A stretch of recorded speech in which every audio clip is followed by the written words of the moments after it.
కుప్పకూలిన రైతులు కొనుగోళ్ల పడిగాపుల్లో గాల్లోకి ప్రాణాలు. రంగారెడ్డి జిల్లా రాయపూర్లో నేల కొరిగిన వరి రైతు కాంటా కోసం 4 రోజులుగా ఎదురుచూసిన గౌరయ్య తేమ సాకుతో కొనుగోలుకు నిరాకరించిన అధికారులు ఆరబెట్టిన వడ్లను కుప్పగా పోస్తూ అక్కడే కన్నుమూత. మానుకోట జిల్లాలో పిడుగుపాటుకు రైతు వెంకన్న బలి. ధాన్యం కొనుగోలు కేంద్రంలో నెల రోజులుగా నిరీక్షణ. వడ్లు మక్కలు జొన్నలు కొనకుండా సర్కార్ చెలగాటం. పంట కొనని ప్రభుత్వానికి తోడు వడదెబ్బ వానదెబ్బ ప్రాణాలు పరంగా పెట్టి పడిగాపులు పడుతున్న రైతులు అంటూ ఎక్కడికక్కడ ఇక సన్నాలు ఇక 8 రకాలే అంటూ ఇక్కడ కొర్రీలతో ధాన్యం కొనుగోలుకు నిరాకరిస్తున్న అధికారుల తీరును నిరసిస్తూ సిరిసిల్ల జిల్లా ఎల్లారెడ్డిపేట మండల పరిధిలో ఆందోళన చేస్తున్న రైతులు. అయితే ఇగో మహబూబాబాద్ జిల్లా సూదనపల్లిలో కొనుగోలు కేంద్రం దగ్గర పిడుగుపాటుతో మృతి చెందిన రైతు నీలం వెంకన్న ప్రాణాలు పోతుంటే ఉత్సవాల. పంట కొనే దిక్కులేక నెల తరబడి రైతులు అరిగోస. అకాల వర్షాలు మండుటెండలో పడిగాపులు. కొనుగోలు అంశాన్ని పక్కన పెట్టి నేటి నుంచి రైతు వారోత్సవాలకు రేవంత్ సర్కార్ సన్నద్ధం అంటూ రైతు వారోత్సవాల కాడ రైతులు బరాబర్ అడగాలి. భయపడద్దు, ఇక భయపడితే బతకలేం. మరి రైతు భరోసా ఎందుకు వేయలేమని అడగాలి. రుణమాఫీ ఎందుకు పూర్తిగా కాలేదని అడగాలి. అట్లే అసలు ఫస్ట్ ఇప్పుడు పంటలు కొనరా చెప్పాలి. రైతు డిక్లరేషన్లో మీరు ఇచ్చినటువంటి హామీ ఏదైతే ఉందో ప్రతి పంటకు బోనస్తో పాటు మద్దతు ధర ఇచ్చి ప్రభుత్వమే ప్రతి గింజ ఉంటుందని చెప్పిన తర్వాత మరలా ఇయ్యాల కొనకపోతే అడగన్నా అడగొద్దా?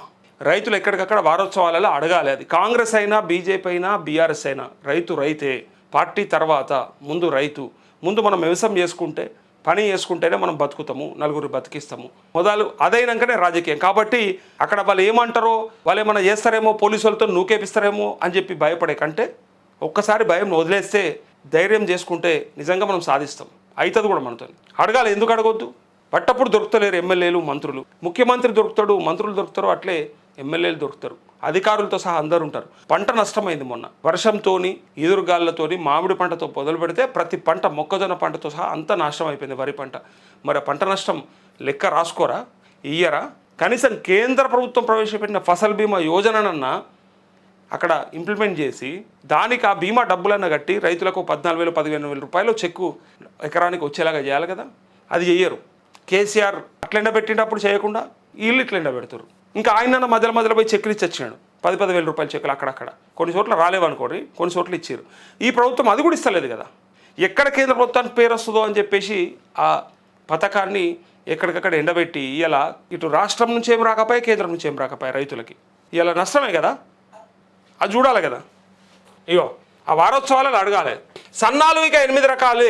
జాబితా నుంచి 29 రకాల సన్నాలు అవుట్. ఇక ఇదొక పంచాయతీ. ఇప్పటిదాకా ఒక లొల్లి, ఇప్పటి నుంచి ఒక లొల్లి. ఇక నుంచి 8 రకాల సన్నాలే సాగు చేయాలన్నట. అది కూడా ఒక రూలిగా ఈ రకాలేనట. ఆ రకాలైతేనే వాళ్ళకు బోనస్ ఇస్తారట. ధాన్యం రకాల కుదింపులకు సర్కారు కుట్రలు. గతంలో 37 రకాల ధాన్యం జాబితా విడుదల. తాజాగా 8 రకాలేనని మంత్రి తుమ్మల వెల్లడి. మిగతా వాటికి బోనస్ ఇస్తారా, ఎగేస్తారా? ఇంకా దాన్ని బట్టి అర్థం చేసుకోవాలి. రాష్ట్ర ప్రభుత్వం నుంచి కొరబడిన స్పష్టత.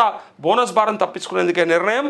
సర్కారు తీరుపై రైతుల్లో అనుమానాలంటూ ఈ బోనస్ భారం తగ్గించుకోవాలంటే ఆ 37 రకాల ధాన్యం ఏదైతే ఉందో ఆ జాబితా దాన్ని 8 కుదించారు.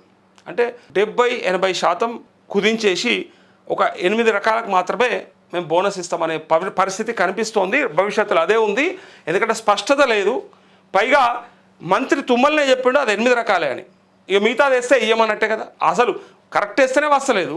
ఇక వాళ్ళు చెప్పని వేస్తే వస్తాయా అనే విషయాన్ని చాలామంది అనుమానపడతా ఉన్నారు, రైతులు కూడా. ఇగో ఇక్కడ చూడండి ఒకసారి. ఏమంటారు కదా, ఏం పడ్డావు ఏం జరిగినా బెడవనేది అటు ఇటు అదరనేది ఉంటుంది చూడు, దాన్ని ఏమంటారు మన దగ్గర? దున్నపోత మీద వాన పడ్డట్టు. అట్లా పడుతున్నా కూడా కనీసం చిరుకులు రాలుతున్నాయి, మరి ఏదో పడుతుంది అన్నది కూడా లేదు వాళ్ళకి. రైతులు అంటుర్రు, ప్రజలు అంటుర్రు, మరి ఇక్కడ జర్నలిస్టులు చెప్తా ఉన్నారు, ఇటు మీడియా చెప్తా ఉంది. చేద్దామనే సోయి లేదు వాళ్ళకి. ఒకటే ఎరక, వాళ్ళకి తెలిసింది అది ఒకటే. మేము అనుకున్నాం, చేసుకుంటాం, ముందరకు పోతాం. ఒకటే ఉంది వాళ్ళకి. ఏముందంటే ఇందిరమ్మ ఇండ్లు ఇస్తున్నాం కదా, సాలిగా మేము బయటపడతాం అనుకుంటారు. ఇందిరమ్మ ఇండ్లల్లో ఎన్ని లొసుగులు ఉన్నాయి, ఎంతమందికి రాలేవు, ఎంతమంది ఇబ్బంది పడ్డారు, ఎంతమంది నష్టపోయినరు, బిల్లులు రాక. నిన్న ఒక వీడియో చేస్తే ఆ ఇందిరమ్మ ఇళ్ళ గురించి కామెంట్స్ చాలా ఉన్నాయి. ఒకసారి నేను అది కూడా చూపిస్తాను మీకు. నేను ఇందిరమ్మ ఇళ్ళకి సంబంధించి అన్న నిజంగా సంతోషం అన్న, నువ్వు మాకు సంబంధించిన వార్త చెప్పినావు, నిజంగా మేము ఫేస్ చేస్తున్నటువంటి ఇష్యూ కూడా ఇదే అన్న అని చెప్పి ఎంతోమంది కామెంట్ చేశారు. కాబట్టి మీకు నేను చూపిస్తాను. నేను ఇలా కార్డు వదిలేసారు, అట్లే కాంటాన్ని కూడా వదిలేసారు. ప్రాణాలు తీస్తున్న ఎండలో వైపు పంటలు మూస్తున్న వర్షాలు మరోవైపు నడువిట్ల ప్రాణాలు పరంగా పెట్టి పడిగాపులు పడుతున్నారు రైతులు. స్పందించిన సర్కారు నమ్ముకొని కొనుగోలు కోసం ఎదురు చూస్తున్నారు. చినుకు పడితే వడ్లు తడకుండా తనలాడుతున్నారు. మండు టెండలో వడ్లు ఆరబోసుకొని అవస్థలు పడుతున్నారు. పిడుగు పడితే బక్క జీవిగా ఒక్కసారిగా కుప్పగూడే, వడగాలి తగిలితే విగత జీవిగా మారుడే. ఆదిలాబాద్ నుంచి ఖమ్మం దాకా ఒకే వెత. అన్నం పెట్టే రైతన్నకు ఎంతటి దురవస్థ, ఏమి దరిద్రం ఇది, ఎవరి శాపం ఇది అంటూ ఆదివారం ఒక్కరోజే రాష్ట్రంలో ఇద్దరు రైతులు వరి కుప్పలపైన తనువు చాలించారు. రంగారెడ్డి జిల్లా ఇబ్రహీంపట్నం మండలం రాయపూల్లో ధాన్యం కొనుగోలు కోసం 4 రోజులుగా నిరీక్షిస్తున్న గౌరయ్య వడగాలికి వడ్ల కుప్పపైన ప్రాణం వదిలాడు. మహబూబాద్ జిల్లా కురువి మండలం సూదనపల్లి కొనుగోలు కేంద్రంలో నెల రోజుల క్రితం వడ్లు తెచ్చిపోసిన రైతు నీలం వెంకన్న కాంటా వేస్తున్న సమయంలో పిడుగుపాటుకు గురై మృత్యువాత పడ్డాడు. రాష్ట్రంలో కొత్త పథకం, కల్లాల్లో మరణ మృదంగం. బక్క రైతును బలవంతంగా బలిపీఠం ఎక్కిస్తున్న ప్రభుత్వం ఇది అంటూ, అంటే పేదోని ప్రాణం ప్రాణం కాదు, ఒక సామాన్యుడి ప్రాణం, రైతు ప్రాణం ప్రాణం కాదు మీ దృష్టిలో. పెద్దోడికి ఏదైనా సమస్య వస్తే వాడి కోసం ఏదైనా చేస్తారు మీరు, కానీ పేదోడికి మాత్రం ఏం దొరకద్దు. ఇక నాశనం అయిపోవాలి, బతుకొద్దు. మేము వేరే కోరికలు కోరినామా? గొంతమ్మ కోరికలు ఏమైనా ఉన్నాయా? ఒక టన్ను వాటిలు తీసుకొని 10 టన్నుల పైసలు ఇవ్వమంటుర్రా? రైతులు ఏమైనా అట్లా అడిగిరా? ఏమడుగుతున్నారు? వాళ్ళు పండించిన పంటని టైంకి కొనమంటుర్రు, కొన్న పంటకు బరాబర్ పైసలు ఇవ్వమంటుర్రు, దాని బోనస్ మీరు చెప్పారు ఇవ్వమంటున్నారు. అంతకుమించి ఇంకేమైనా కోరిర్రా? ఇంకేమైనా అడిగినరా? మీరు ఇవ్వకపోయినా సస్తాడు కదా, మీరు ఇవ్వకపోయినా రేపటి నుంచి పోయి మళ్ళీ అదే పని చేస్తాడు కదా. ఇంత ప్రేమ ఉన్నది. మళ్ళీ దేశానికి అన్నం పెట్టే రైతు వేదికల మీద ఒక్కొక్కళ్ళ స్పీచ్లు బ్రహ్మాండంగా ఉంటాయి, చాలా గొప్పగా ఉంటాయి. ఏమైనా ఇచ్చిర్రా అంటే ఇట్లా ఉంటుంది. ఇంతమంది రైతులు చస్తుంటే ఒక్కరికి సోయలేదా? అది పిడుగుపాటే కావచ్చు, లేకపోతే వడదెబ్బనే కావచ్చు, ఆత్మహత్యనే కావచ్చు, ఇంకా గుండెపోటే రావచ్చు, ఏదైనా సరే రైతుల ప్రాణాలు కావా? మీరు చెప్పారు కదా, మీరే హామీ ఇచ్చారు కదా, అన్ని పంటలు కొంటాం, బరాబర్ కొంటాం, టైంకు కొంటాం, మొత్తం కొంటాం, ఇస్తాం, మేము బోనస్లు ఇస్తాం, అవి ఇస్తాం, ఇవి ఇస్తాం అని. మరి ఏమైంది? కుప్ప కూలిన రైతులు కొనుగోళ్ల పడిగాపుల్లో గాల్లోకి ప్రాణాలు.